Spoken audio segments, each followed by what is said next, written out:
Welcome, John Nepper.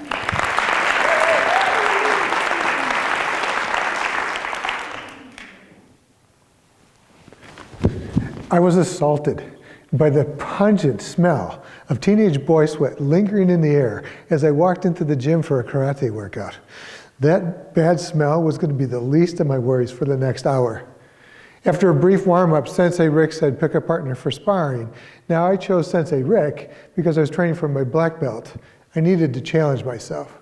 Now Sensei Rick is this wide, he's about this tall, he is all muscle and speed. So if you would picture a solid brick, no, picture a human bulldozer. That was Sensei Rick. Took our fighting stances, and we were into it. It was punches and kicks and evasive moves by Sensei. I couldn't block, I couldn't kick, I couldn't do anything. He literally chased me all over the upper gym. This is Sensei Rick.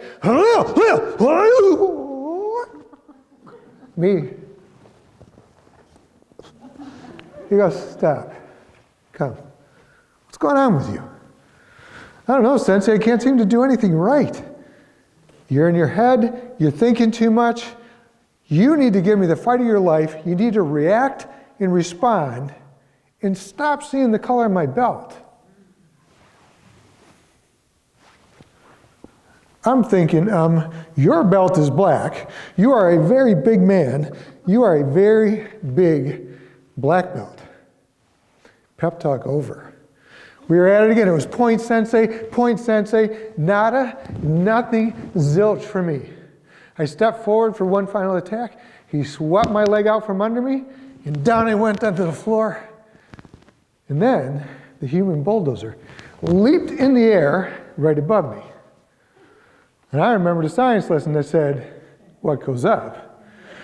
Sure enough, he started to come back down. I lashed out with my foot. I caught him at the ankles, and I turned the bulldozer from vertical to horizontal. He's up there, I'm down here going, I'm not going to win this fight. I should have been thinking how not to die. He landed on top of me, easily rolled off, told the class to stop.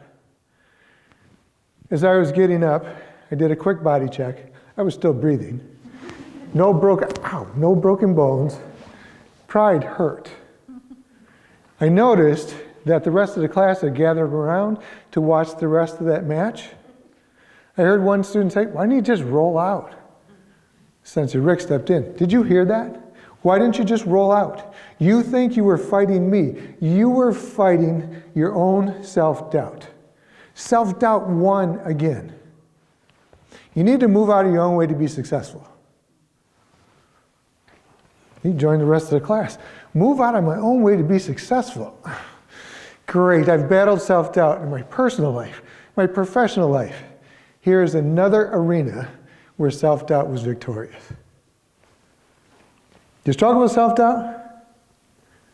Lack of self-confidence? Maybe imposter syndrome? Now I worked hard. I took to heart everything that Sensei Rick said. The physical stuff started to come. More endurance, more speed. The mental stuff, I just couldn't get it. I couldn't get it.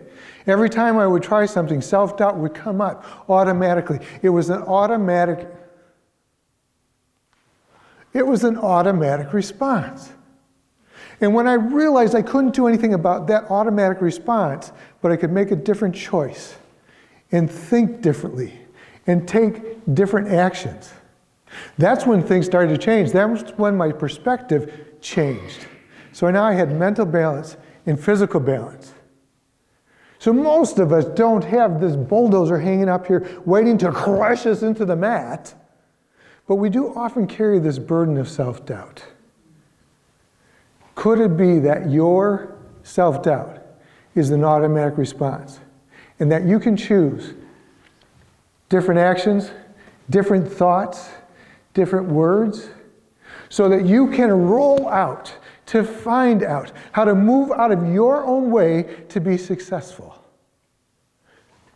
And I'm pretty sure Sensei Rick is available if you can't make that work.